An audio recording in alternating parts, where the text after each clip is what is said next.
soy el Francesc y hoy explicaré cómo fue el contacto y de qué hablaron Ike Eisenhower y Rachel Detemer. ¿Cómo se pudo organizar la primera reunión? ¿Cómo fue el primer contacto con el gobierno de Estados Unidos?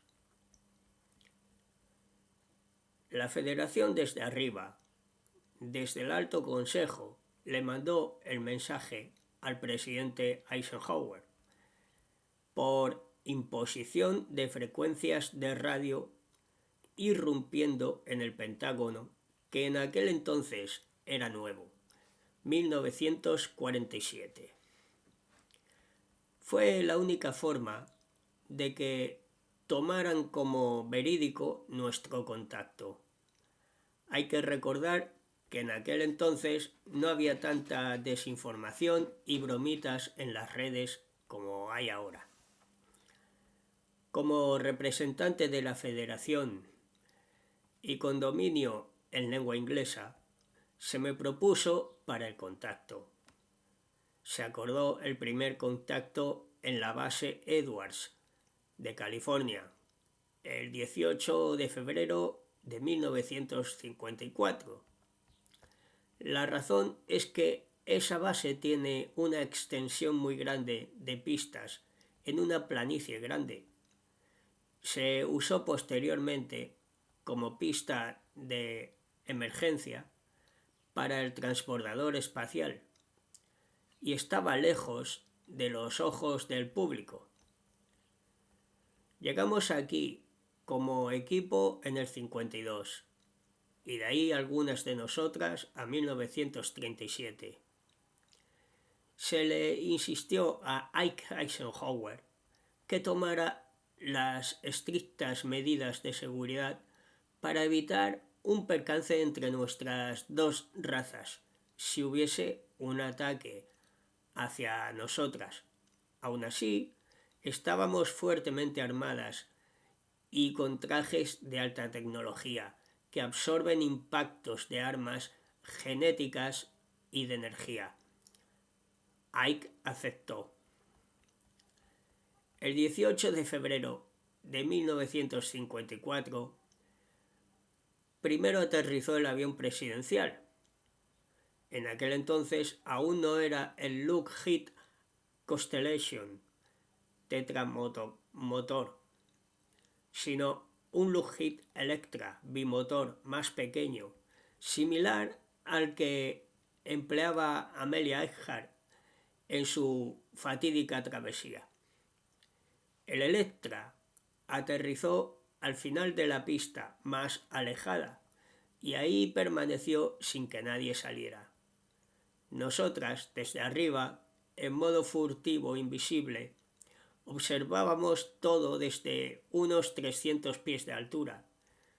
Solo había un jeep a la vista con personal militar con rifles y le pedimos por radio a Ike que lo apartara. También le pedimos que apagara los radares que en ese momento aún giraban. Procedimos a bajar y a permitirles ver nuestra nave discoidal clase 3 de 22 metros, que procedimos a aterrizar enfrente de la nariz del Electra de Ike. Abrimos la rampa y el Electra hizo lo mismo. Procedió a bajar Ike vestido de militar. Yo hice lo mismo, vestida con un traje de una sola pieza gris azulado. Podían ver que no estaba armada. Yo no podía ver lo mismo en Ike, pero nuestra instrumentación nos indicaba que lo estaba, que estaba armado. Llegamos como a 2 metros uno del otro y nos detuvimos ahí. Me presenté como Rachel Detemer, del Alto Consejo, y como la persona con la cual él había estado hablando. Ike, muy correcto en su papel de jefe de Estado, no demostró ninguna cortesía hacia mí, solo se limitó a decirme que cortara con lo inútil. Le propuse que Tejeta le podía dar energía y reactores libres, así como transmisión eléctrica para todos a cambio de desarme nuclear total. Solo se limitaba a observarme. Yo le insistí que la energía nuclear ionizante solo traería problemas a la humanidad y que había mejores opciones de energía que estábamos dispuestas a darles gratis a cambio del desarme. Ike me interrumpió fuertemente y dijo que no lo haría porque los rusos tendrían la mano alta contra Estados Unidos. Yo le insistí que los rusos también deberían ceder todo su armamento y tecnología. Ike se limitó a seguir interrumpiéndome, insistiendo que solo era una treta comunista para desarmar a Estados Unidos. Yo le aseguré que no. No me escuchó y solo dijo fuertemente que el encuentro se había terminado. Hizo una reverencia oriental. No sé cómo se llama. Algo así como bajar la cabeza momentáneamente. Se dio la vuelta y subió al avión.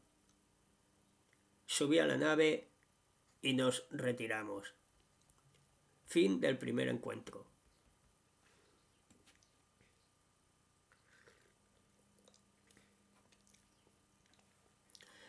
Yo sé que tuvo que ver con su actitud el hecho de encontrarse frente a una chica joven de apariencia terrestre, y eso también ocasionó conflicto con el siguiente contacto de noche entre el 20 y 21 de febrero.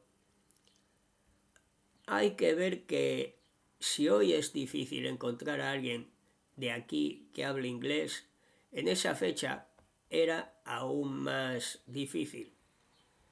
Eso vemos y nosotras optamos por ser discretas y educadas.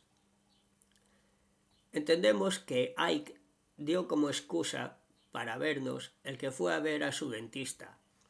Sobre eso no tengo más detalles. Al llegar a nuestra nave, inmediatamente discutimos lo sucedido e insistimos en hablar con Ike por radio para una nueva entrevista. Tuvimos que amenazarlo prácticamente. Le dijimos que si no nos escuchaba, solo iríamos con los rusos. La noche del 20 de febrero, en el mismo lugar de la primera vez, se dio el segundo encuentro con él de la misma manera. Solo que por alguna razón había más personal militar en las instalaciones de los radares y en jeeps.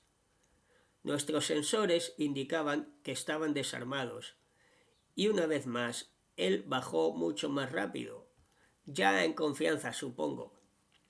Yo solo saludé de la manera que se hace aquí, como lo que ustedes toman como señal de alto. Una vez más le ofrecí lo mismo que el día anterior. Ike solo me respondió que no había nada que yo le pudiera ofrecer que ellos no tuvieran, y me acusó de no ser una extraterrestre y ser una nazi, porque se me había reconocido en fotos de Alemania de los años 30-40 de la sociedad Brill, y que yo con mis compañeras éramos chicas nazis escondiéndonos en la Antártida. Una vez más se dio la vuelta y regresó a su avión, y no lo volví a ver yo.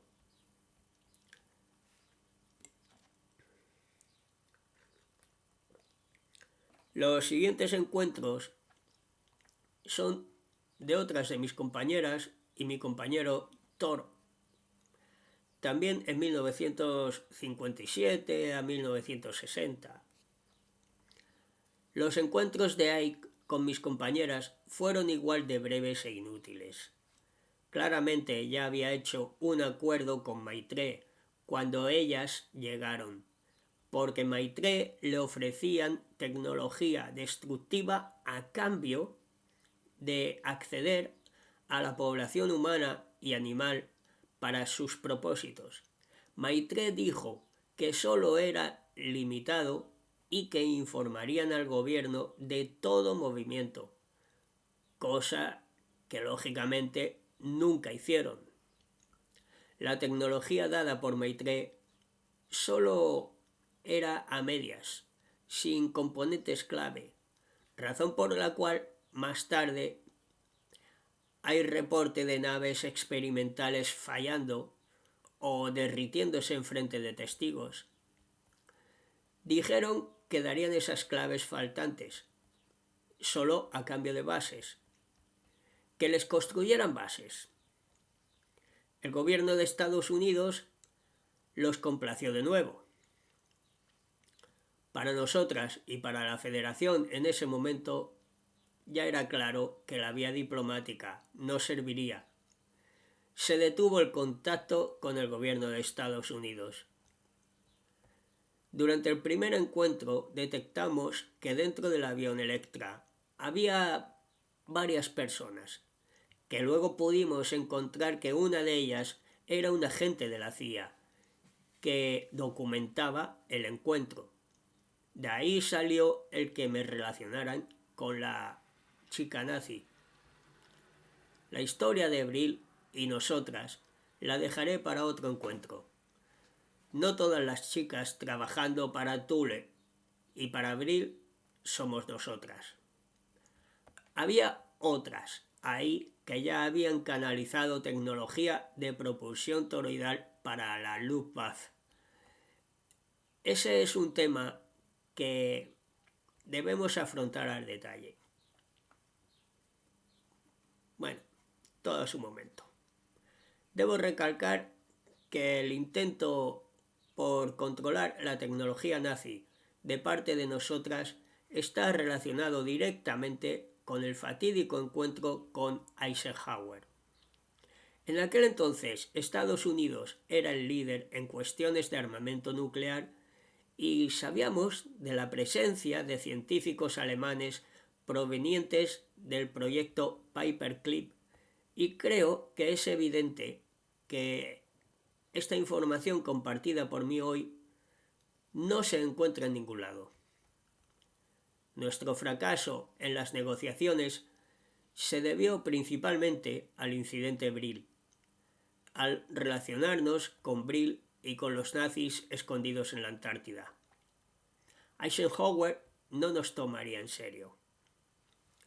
No podíamos explicarle nuestro intento por infiltrarnos en la Alemania nazi al más alto nivel para detener el avance de su programa nuclear y de manufactura de naves espaciales discoidales del tipo Hanebück, discos con los cuales intentaban alcanzar Aldebarán por una supuesta relación entre Alemania y Sindriel Aldebarán I, como procedencia de la raza aria.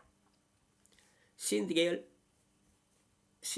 es hasta la fecha la colonia de Teigeta más grande fuera de las Pléyades. Los nazis decían ser de Sindriel, con otro nombre. No decían querer contactar con Teigeta, sino con sus antepasados para pedir ayuda, puesto que ya estaban en guerra. Esto porque hay similitud fonética en algunas tablillas sumerias con la construcción gramatical del idioma alemán antiguo o primario, del que se desarrolló el alemán moderno. Estas apuntaban al Aldebarán. Contrario a lo que se dice, las naves Hanebück sí entraron en combate contra los bombarderos aliados más de una vez, pero fueron retiradas del servicio porque se había ya decidido al más alto nivel que Alemania debería perder la guerra, porque los mismos controlaban ambos bandos, entre ellos la realeza británica y Hitler emparentado con ellos, como lo es hoy Angela Merkel. Es la razón por la cual retiraron los Hanebück a sus nuevas bases en la Antártida, desde mediados de 1944, razón también por la cual la Antártida está cerrada para la población en general.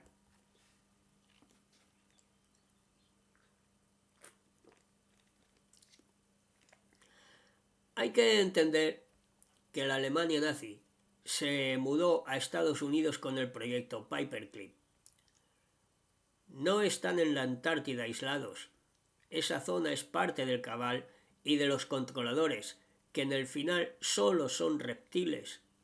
Thule y Brill solo son antesalas para hablar con los reptiles. En 1947, el almirante Richard Byrd se enfrentó a los Hannebuch nazis durante la operación Haiyan. Es un área enorme que comprende una extensión abierta sin hielo, mantenido así por medios artificiales, y un gran complejo subterráneo de 12 niveles que incluye instalaciones para naves y también bases para submarinos nucleares. Otro punto es que el Área 51 en Nevada, en el desierto, tierra adentro, en el nivel 7, tienen también una base para submarinos nucleares de la US Navy, puesto que el Área 51 está administrado por la US Navy y oficialmente es una base naval. Los submarinos entran por la bahía de Santa Mónica, cerca de Los Ángeles. La relación entre Maitré y reptiles es una relación de cooperación, pero se llevan muy mal y es común que haya peleas con resultados fatales entre ellos. Si a esa ética se refiere, los Maitré están aún más atrasados que los reptiles. Si a ética se refiere, los Maitré están aún más atrasados que los reptiles. Aún así, codependen y se toleran como razas. Reptiles son carnívoros. Maitré chupan material linfático y material litificado de sus víctimas. Ambos viven también del luz o energía del miedo, pero la aprovechan de manera distinta.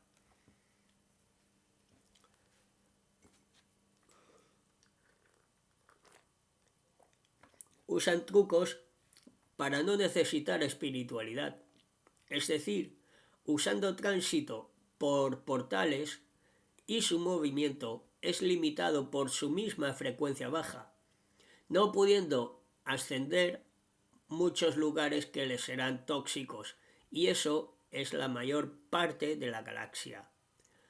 También es por eso que necesitan mantener la Tierra en bajo 3D. Ellos son del 3D o 4D o bajo astral. Para 5D necesitan tecnología para mantenerse en baja vibración. Lo mismo pasa en Marte, pero ahí se mantienen en su frecuencia artificialmente dentro de sus bases subterráneas. Sí salen a la superficie, pero limitadamente con trajes. Rachel de Temer.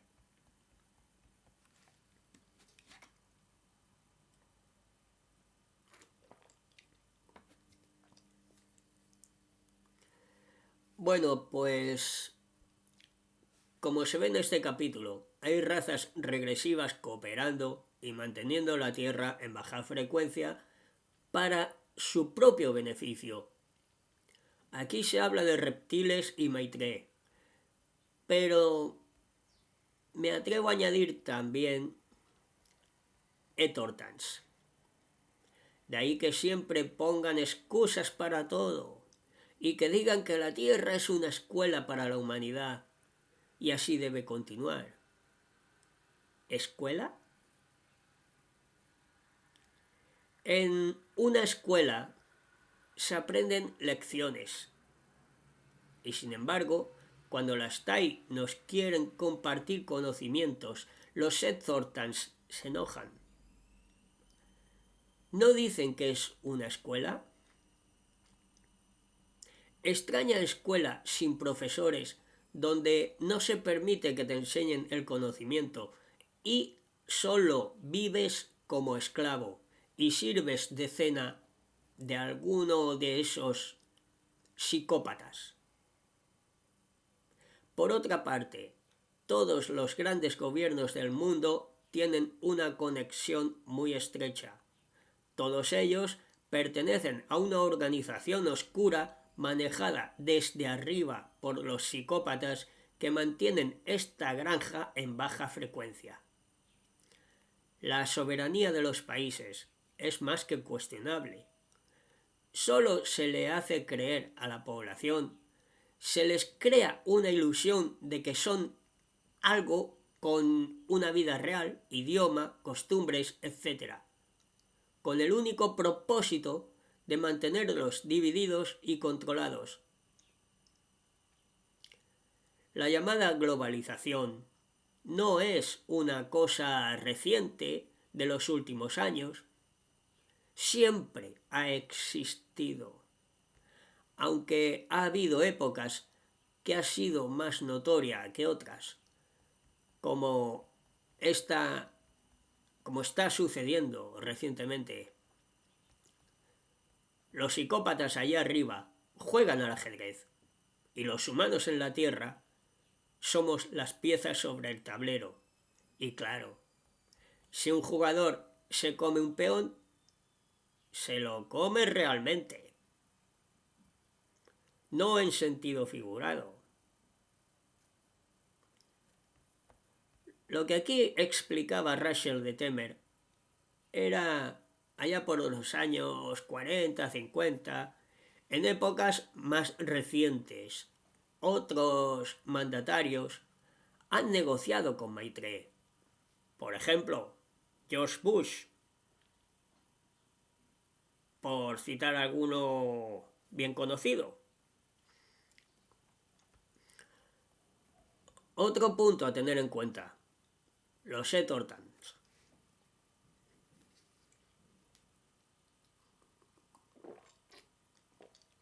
Ojo al dato, los Ed Thorntons. ¿Realmente existen?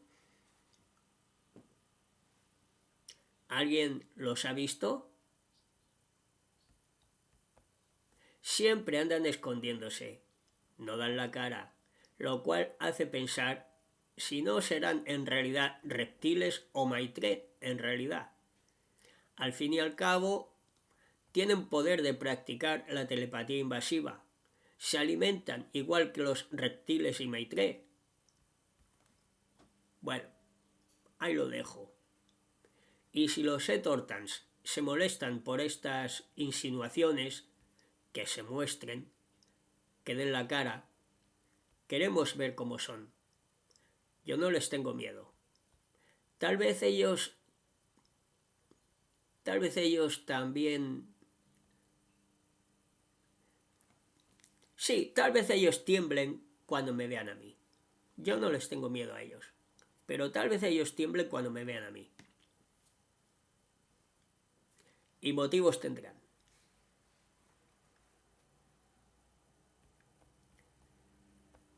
Creo que con esto lo digo todo. Ahí les lanzo un reto. Que se muestren, que den la cara. Que no sean tan cobardes.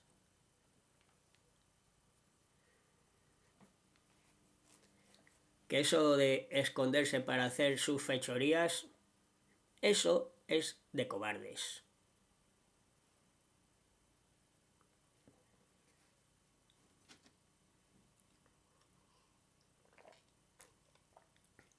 El cobarde es cobarde porque se sabe débil, porque se sabe incapaz, porque sabe que su enemigo es más fuerte y poderoso. Por eso es cobarde y se esconde.